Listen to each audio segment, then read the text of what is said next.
자, 올해 우리 교회 표어가 뭐라고요? 더 리셋입니다. 따라합시다. 더 리셋.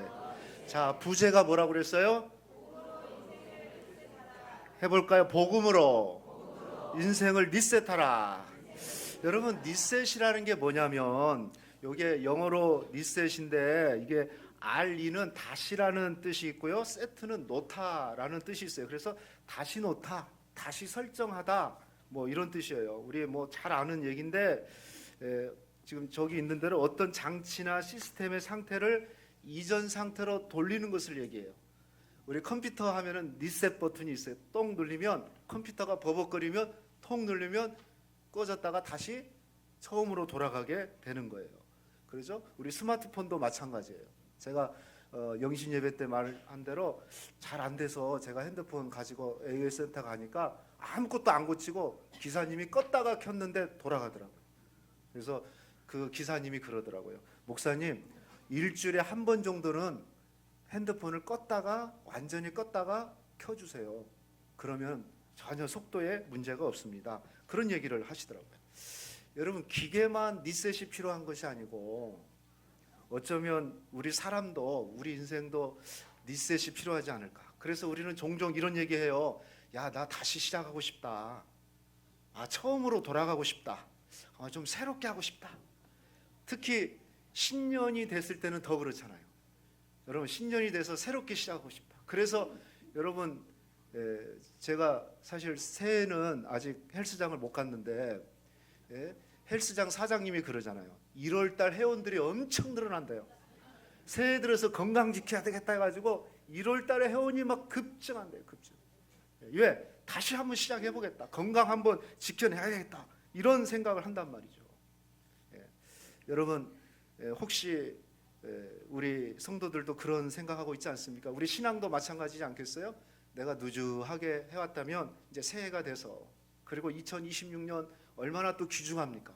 다시 돌아오지 않는, 물론 우리 인생은 한 번 지나간 것은 다시 돌아오지 않지만 우리 신앙이 좀 약해지고 뭔가 좀 사명이 좀 희미해지고 또 예배가 좀 타성해졌고 기도하는 것이 좀 힘이 없고 뭔가 신앙적인 영적인 활력이 좀 떨어졌다. 그럴 때 우리에게 필요한 게 뭘까?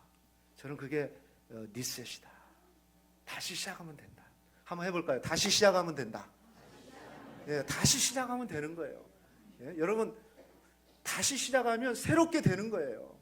여러분, 지난 일 가지고 좌절하지 마십시오. 안 된 거 가지고 좌절하지 마십시오. 못한 거 가지고 좌절하지 마십시오. 아이고, 내가 작년에, 아까 우리 하리가 기도를 너무 잘했어요. 우리 하리 박수 한번 쳐줘요. 하리가 얼마나 기도를 잘했는지.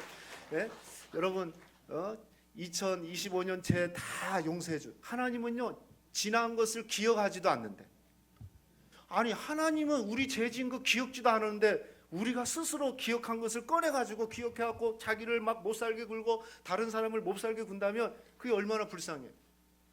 우리 하나님은 지난 날들을 기억하지 않는다. 너희 죄를 한 번 용서하면 다시는 기억하지 않는다. 이게 하나님의 은혜예요. 할렐루야. 그래서 여러분, 지난 것에 우리가 매이지 않고, 야, 2016년 새로 됐으니까 믿음도 한번 좀 새롭게 시작해야겠다. 예배도 여러분 좀 진지하게, 좀 자리도 한 번씩 옮겨보세요. 이렇게 맨날 앉은 자리만 앉으면 그 자리가 내 자리하고 그러는데 자리만 옮겨도요, 긴장이 돼요. 내가 새로운 데 온 거. 어떤 문득 생각나는데 저 국민대 김정은 교수인가요? 이 아주 강의를 잘하신 분이 계시는데, 창의력이라는 것은요, 사람이 할 수 있는 게 아니다. 단지 낯설게 하면 된다. 익숙했던 것을 낯설게 하는 것이 창의력이래요. 할렐루야.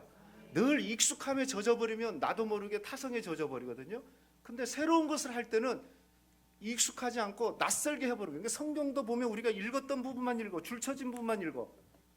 그래서 어떤 새로움이 없어요. 낯설게 안 읽은 부분들을 읽어보고, 줄 안 쳤던 부분을 다시 집중해서 읽어보고, 그게 그런 중에 창의력이 생긴다. 뭐 그런 얘기를 했던 기억이 나요.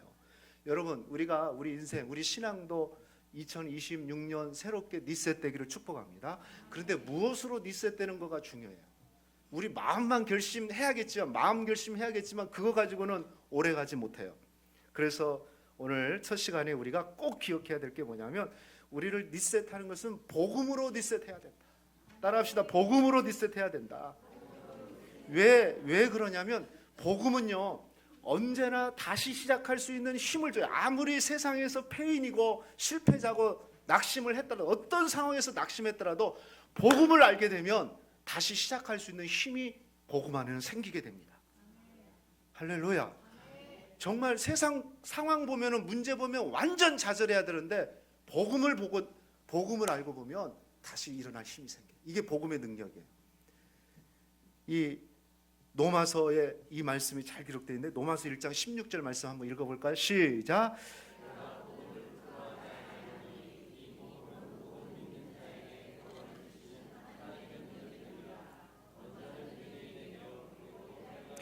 이 복음을 부끄러워하지 아니하노니 이 복음은 모든 믿는 자에게 구원을 주시는 뭐다? 하나님의 능력이에요. 예, 복음은 하나님의 능력이에요. 그래서 복음을 우리가 다시 붙들면 어떤 상황에서도 여러분 지금 막 좌절하고 새해가 됐는데 뭐 나이만 한 살 더 먹었지 새로운 게 하나도 없다.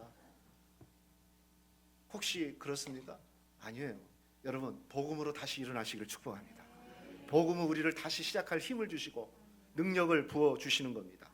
그게 오늘 노마서는 복음을 가장 논리적이고 신학적으로 학문적으로 잘 기록되어 있는데 그 부분에서 1장에서 너무 잘 기록되어 있고 또 1장 중에서도 1장 1절에서 17절까지 잘 기록되어 있고 또 그 중에서도 오늘 우리가 읽은 4절까지 보면 복음이 무엇인가를 잘 기록되어 있어요. 1절 보십시오. 예수 그리스도의 종 바울은 사도로 부르심을 받아 하나님의 복음을 위하여 택함을 받았다. 바울이요, 위대한 사도 바울이 나는 복음을 위해서 택함 받았다 이렇게 고백을 해요. 그런데 그 복음이 뭐냐? 바울이 바로 복음을 설명합니다. 2절 4절 한번 보십시오. 2절 4절 같이 한번 읽어봅시다. 시작. 이 복음은 하나님이 선지자를 통해서 그의 아들에 관하여 성경에 미리 약속하신 것이라. 그의 아들에 관하여 육신으로는 다윗의 혈통에서 나셨고 성결의 영으로는 죽은 자 가운데서 부활하사 능력으로 하나님의 아들을 곧 우리 주 예수 그리스도시라. 자, 가운데 다 빼버리고 빨간 글씨만 보세요.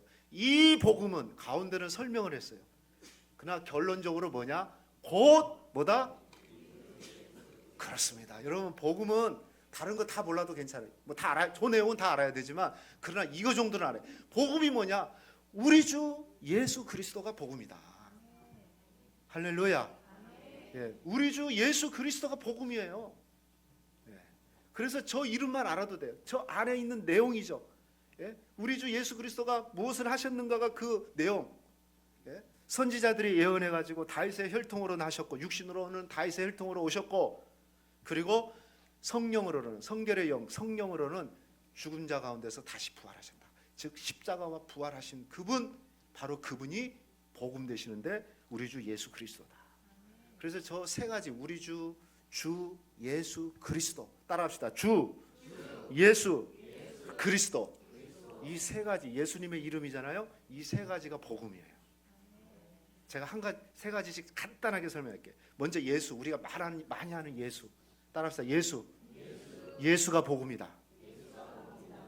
우리 성탄절날 말씀드렸잖아요. 예수님이 복음이에요. 예수님이 복음. 여러분 지금도 이 성경책뿐만 아니라 예수님에 대한 책, 전 세계 사람들이 예수님이 누군가에 대해서 막 책을 기록하고 고고학적으로 발견하고 지금도 계속 발견되고 있고 지금도 하루에도 셀 수 없을 정도로 책들이 예수님에 관한 얘기들을 기록한 책들이 출판되고 있어요. 그렇죠? 그런데 그것으로도 예수님에 대해서는 다 쓸 수도 없어요. 아마 세상 끝나는 그날까지 예수님에 대한 얘기들은 계속 끊임없이 진행될 거예요. 그 내용의 핵심이 뭐냐면 그 예수님이 복음 되신다. 그래서 우리가요 복음을 믿는다라는 말은 예수님을 믿는다는 얘기고 복음을 전한다는 얘기는 예수님을 전한다는 얘기고 복음을 사랑한다는 얘기는 예수님을 사랑한다는 거고 복음을 누린다는 것은 예수님을 누린다는 거예요. 그러면 예수님이라는 이름의 뜻이 뭐라고 그랬습니까? 우리 성탄절날 말씀드렸죠. 마태복음 1장 21절 말씀을 보니까 같이 읽읍시다. 시작. 아들을 낳으리니 이름을 예수라 하라. 이는 그가 자기 백성을 그의 죄에서 구원할 자다. 예, 자기 백성을 죄에서 구원할 자. 예수님이 자기 백성들을 구원하기 위해서 오셨어요. 복음이 뭡니까? 우리가 죄로부터, 예수 이름을 믿어서 죄로부터 해방되고 자유함을 누리는 것. 어떻게 구체적으로 우리 죄를 다 용서해주고 구원해 주셨습니까?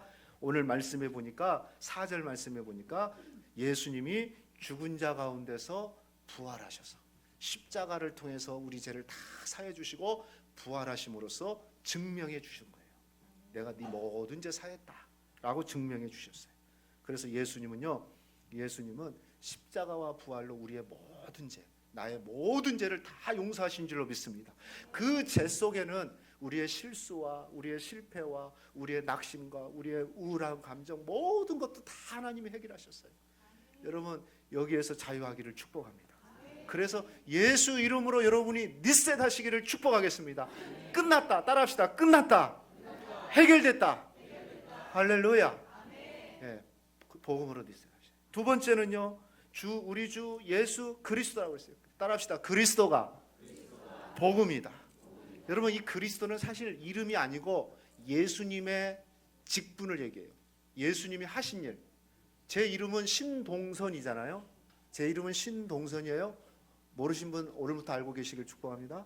근데 신동선 담임 목사, 그러면 신동선은 이름이고 담임 목사는 직분이에요. 그 담임 목사에는 어떤 일들을 해야 된다는 그 직이 들어있는 거예요. 그러니까 예수님은 이름이고 그리고 그리스도는 그 예수님에 대한 직분이 되는 거예요. 할렐루야. 그 직분은 우리가 그리스도라는 뜻은 기름을 부었다라는 뜻인데 구약에는 세 사람에게 기름을 부었어요. 왕, 여기 선지자, 제사장, 왕에게 기름 부었는데 그래서 구약의 대표적인 성경, 구약책의 인물들이 성경을 기록했던 사람들이 왕, 제사장, 선지자예요. 그러면 선지자는 뭐였냐면 하나님의 백성들에게 말씀을 가르쳐서 하나님의 뜻을 가르쳐주는 사람. 그리고 제사장은 우리 잘 알죠? 백성들이 죄를 짓고 오면 짐승 가지고 오면 제사 지내주고 죄를 사해주는 역할을 했어요. 중보자의 역할을 했어요. 그리고 왕은 백성들을 다스리고 전쟁에서 승리하고 나라를 지키는 일을 하셨어요. 그런데 그리스도가 저 세 가지 직분을 그대로 감당하셨다는 거예요. 바로 예수님이 우리에게 하나님 말씀을 가르쳐 주시는 참 선지자 되시고 또 예수님이 우리에게 우리의 모든 죄를 앞에서 얘기했죠. 제사장 되셔서 내 모든 죄를 해결해 주시는 참 제사장 되시고 그리고 우리를 죄와 사단의 마귀로부터 우리를 이겨주시고 승리하게 해주시는 예수님은 참된 왕이 되신다. 그게 바로 그리스도예요. 그래서 우리가 복음을 믿는다는 것은 하나님의 말씀, 왕, 제사장, 선지자 되신 그 그리스도를 우리가 붙들고 있는 것, 그 그리스도가 예수님이 행하신 일들을 우리가 믿고 살아가는 겁니다. 그래서 여러분 왕이신 예수님을 우리가 믿을 때는 어떻게 해요? 우리가 세상의 어떤 유혹과 마귀의 유혹 여기로부터 우리가 자유할 수 있어야 돼. 이길 수 있어야 돼. 우리 이름으로는 못 이기지만 여러분 우리가 끊지 못하는 죄들이 있잖아요. 그걸 어떻게 얘기해야 됩니까? 왕이신 예수님의 이름으로 끊어버려야 돼. 예수 그리스도의 이름으로 끊어버려야 돼. 여러분 새해 끊지 못한 것들 끊으시기를 축복합니다. 예, 끊을 수 있는 거 끊어버려야 돼요. 못 끊으면 예수 이름으로 끊게 해달라고. 내 의지로 안 된다. 주님은 그걸 끊게끔 만듭니다. 예, 그래서 그리스도는요 모든 우리 인생의 모든 문제를 다 해결하셨어요. 그래서 예수를 믿는 자는 완전히 새로운 사람으로 창조되는 거죠. 고린도후서 5장 17절 보십시오. 누구든지 그리스도 예수 안에 있으면 뭐다? 새로운 피조물이라. 이전 것은 지나갔으니 보라 새 것이 되었도다. 여러분 이전 것은 다 지나갔어요. 따라합시다. 이전 것은 다 지나갔다. 마귀는 뭘 잘하냐면 옛날 걸 생각나게끔 해. 실패한 걸 생각하고 죄진 거 생각나게 하고 좌절된 거 생각해서 그거에 막 눌려있게 눈만 감으면 막 그거 생각나게. 근데 주님 뭐라고? 다 지나갔다. 끝났다. 그리스도께서 다 해결하셨다. 네. 할렐루야. 네. 그래서 이 새로운 피조물이란 말은요 재창조했다는 거예요. 완전히 새롭게 창조하셨다. 네. 오늘 우리 이번 새벽기도 주제를 제가 빛이 있으라고 그랬어요. 따라합시다. 빛이 있으라. 하나님의 최초의 언어가 빛이 있으랍니다. 창세기 3장 1장 3절이거든요. 땅이 공허하고 혼돈할 때 성령이 그 위에 운행하시면서 하나님이 가라사대 빛이 있으라 하심에 그대로 되니라. 하나님 보시기에 좋았더라 그랬거든요. 빛이 있으라. 우리 크게 한번 해볼까요? 빛이 있으라. 여러분, 여러분의 삶에 빛이 있기를 축복합니다. 그죠? 빛이 들어가면, 이 빛이 있어. 여기 캄캄해요. 이게 불 켜놓으면요, 이 불 꺼놓으면요, 어떤 사람은 교회 못 들어오는 사람도 있어, 무서워서. 근데 이 빛이 있으니까 얘가 환하잖아요. 할렐루야. 여러분, 빛은 이런 어둠을 떠나보내요. 빛이 있으면 마귀가 못 들어와요. 왜 우리가 죄 가운데 들어갑니까? 빛이 없기 때문에. 내 안에 빛, 그 빛이 뭡니까? 복음의 빛. 그죠? 복음의 빛이 내 안에 있으면, 즉 예수님이 내 안에 있으면 사단이 들어올 수가 없어요. 어둠은 바깥으로 떠나가는 거예요. 이번 우리 특세를 통해서 우리 가운데 빛이 임하기를 축복합니다. 예? 여러분 가정에 빛이 들어가야 돼요. 우리 자녀들에게 빛이 들어가야 돼요. 그죠? 지금 세상에 마귀의 종노릇하고 세상 풍속에 따라가는 사람들에게 복음의 빛이 들어가야 돼요. 빛이 들어가면 끊어버립니다.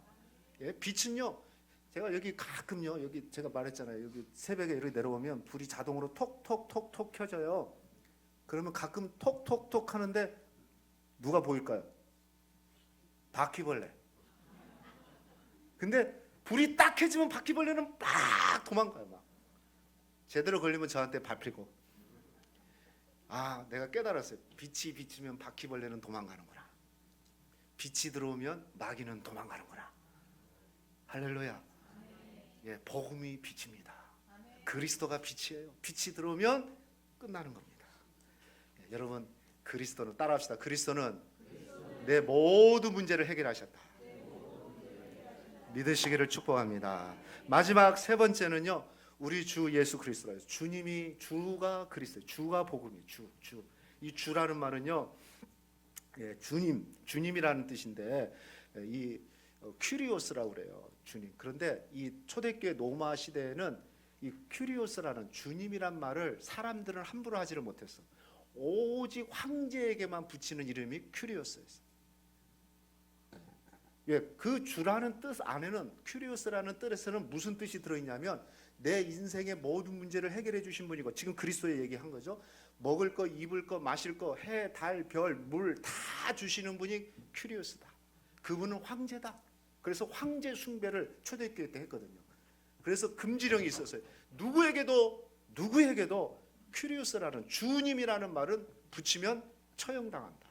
그런데 초대교회 믿음의 선지자들은 우리 인생의 문제를 해결하신 분은 황제가 아니다. 우리에게 먹을 거, 입을 거, 마실 것을 주신 분은 황제가 아니고 하나님, 예수님, 우리 주님이시다. 그래서 예수님을 주라고 고백하고 순교를 각오하고 주님이라고 불렀던 겁니다. 할렐루야. 이 주님이라는 것은 우리 인생의 주인이 되신다는 거예요. 여러분 인생의 주인은 내가 아니에요. 우리 자신이 할 수 있는 게 별로 없어요. 열심히 살아야 돼요. 적극적으로, 긍정적으로, 복음적으로 살아야 되지만, 그러나 인생의 주인은 하나님이십니다. 제가 통계를 해보니까요, 통계를 쳐보니까, 여러분 하루에 우리나라 사람 중에서 죽는 사람이 몇 분인지 아세요? 일일 사망자가, 한국 2024년 통계로 일일 사망자가 980명. 뭐 아물어 죽든 멀어 죽든 일일 사망자 좀 980명? 태어난 수는 모르겠어요. 이렇게 생각해 보셔야 돼요. 1000명 모이는 교회가 하루에 하나씩 없어진다. 그렇게 많이 죽어요. 그러니까 저는 그걸 딱 보고 생각했어요. 내가 오늘 새해를 맞이했다는 게 얼마나 감사한지. 여러분 옆 사람한테 그래요. 우리 새해 맞이한 게 감사할 일이야. 우리 한번 해봐요. 제가 말하잖아요. 여러분 눈을 못 뜨고 어제 저녁으로 요 아이 셔터를 못 올려가지고, 여러분 삶과 죽음은 딱 두 가지만 확인하면 됩니다. 이 손등을 이렇게 해보세요. 손등 딱 해보세요. 코에다 대고 코 한번 바람 후 불어보세요. 이게 나오면 살아있는 사람, 이게 5분 이상 안 나오면 죽은 사람. 이게 코에서 숨바람이 나오면 살아있는 거. 그리고 또 하나는 이 아이 셔터를 올릴 수 있으면 사는 사람. 죽은 사람은 밤에 이거 못 올려요. 이게 우리는 딱 눈 떠지잖아요. 그래서 저는 오늘 새벽에도 아침에도 그랬어요. 야, 아이셔트 탁 올리자마자 벌떡 일어난 게 할렐루야 감사. 할렐루야. 막 눈 피곤해갖고 비비고 막 이거 힘든 거거든요. 근데 눈이 벌떡 아이셔트가 한 번에 빡 올라갔다. 그리고 벌떡 일어났다. 건강한 거예요. 근데 죽은 사람은 이걸 못 올려. 이걸 막 힘들게 안 올려. 아버지 눈 떠보세요. 눈 떠보세요. 눈 떠보세요. 안 돼요. 오늘 삐 갔다는 거예요? 여러분 아이셔트 올라가신 여러분 축복하겠습니다. 내일도 올리시기를 축복합니다. 계속 올려야 돼. 그리고 벌떡 일어나면 아이고 힘들어가 아니라 피곤해가 아니라 주님 감사합니다. 감사를 선포하면서 일어나기를 축복합니다. 예, 얘기 하나 하고 아까 우리 하리가 기억을 하고 해서 한마디 더 그 얘기를 해야 돼. 우리 영신 예배 때 얘기했죠. 이어령 박사가 제비 얘기했잖아요. 못 들으신 분이 있어서 한 번 더 하고 여러분 제비 저 시골에도 제비가 많이 있었는데 제비들 보면은 새끼들이 쫙 있잖아요. 근데 이어령 박사가 궁금했대요. 새끼들이 막 5마리가 입을 쫙쫙 벌리고 있으면 어미는 뭐 먹이를 한 번에 갖고 온 게 아니라 하나 갖다 한 마리 주고 하나 갖다 한 마리 주는데 과연 자기가 볼 때는 똑같은데 어떻게 어미가 한 마리씩 한 마리 굶겨 죽이지 않고 1번, 2번 큰아들, 둘째, 셋째 이렇게 잘 늘 수 있을까? 그거에 너무너무 궁금했대요. 예? 그런데 알 수가 없잖아요. 왜냐하면 제비를 우리가 똑똑할 수도 있지만은 제비도 뭐라고 그랬어요? 제비도 새니까 날아가면서 제비가 생각할까요? 아, 내가 이번에는 첫 번째 먹이 줬으니까 다음에 올 때는 두 번째, 세 번째, 네 번째, 두 번째 줘야 된다 하다가 그렇게 하지를 못해요. 왜냐하면 새예요. 제가 말했잖아요. 새는 새대가리잖아. 새대가리는 3초 이상을 기억을 못해요. 날아가다가 까먹어요. 잡아와가지고 입 쫙 벌리고 있으면 누구 줘야 될지 이거 헷갈린단 말이죠. 그러니까 이어령 박사도 그게 헷갈린 거예요. 그런데 조류 박사를 만나가지고 물었다잖아요. 어떻게 이걸 압니까? 물어보니까 조류 박사가 간단하게 얘기해줬다고 그러죠. 새는요 조금만 배고프도 입을 크게 안 벌린대. 가장 배고픈 새가 입을 쫙 벌린다는 거예요. 어미가 첫째, 둘째, 셋째를 알아서 주는 게 아니라 입을 가장 빵 벌리는 자, 그 새에게 먹이를 주고 또 다음에 와서 입을 쫙 벌리는 자에게 그 먹이를 준대요. 여러분 새의 입을 쫙 벌리시기를 축복합니다. 예, 그런데 한 가지 여기서 끝나면 제가 했던 얘기 또 한 거잖아요. 더 나가면 이런 얘기 있어요. 여러분 제비는 좀 신기하잖아. 왜냐하면 다른 새들은 요즘 사람들이 총으로든 어떻게든지 다 잡아서 먹잖아요. 저 어렸을 때도 우리 막 참새 같은 거 잡아서 먹고 막 그랬던 것 같아요. 꼬서 먹고 그게 메추리인지 알고 막 먹고 막 그랬던 것 같아요. 근데 제비는 안 잡아 먹잖아요. 더구나 새들은 날아가는 새, 저 나무에 있는 달린 새도 총으로 뭐 잡아갖고 먹는데 제비는 손으로 잡아도 되는 걸 손으로 잡아서도 잡을 수도 있는데 안 잡아 먹잖아요. 여러분 그거 신기하지 않아요? 오늘 신기했어요? 아 저도 신기하더라고요. 왜 제비는 새인데 왜 안 잡아 먹을까? 예? 예? 제비가 그런데 왜 사람이 제비를 안 잡아 먹냐? 제비는 사람에게 자기를 맡겼대요. 그래서 사람도 자기를 맡긴 새는 안 잡아먹는데. 아셨어요? 제비가 사람에게 자기 자신을 맡겨버렸다. 사람도 양심이 있지. 자기를 완전히 맡겼는데 그걸 어떻게 잡아먹어? 그래서 제비는 사람 바로 뭐 저렇게 손을 닿아도 잡아먹질 않아요. 여러분 저는 이렇게 생각해요. 주라는 말이 무슨 얘기냐면 하나님 앞에 맡기는 거예요. 주인 대신 하나님께 맡기는 거예요. 공동 목욕탕에 들어가면 어떤 말이 들어있어요? 공동 목욕탕 기중품은 주인에게 안 들어가 봤어요? 코로나 때문에? 공동 목욕탕에 가면 이런 말이 있어요. 다 있어요. 기중품은 주인에게 맡기십시오. 주인에게 맡기지 않는 물품은 분실해도 책임지지 않습니다. 여러분 인생을 주님께 맡기시기를 축복합니다. 주님께 맡기면 책임져 주셔요.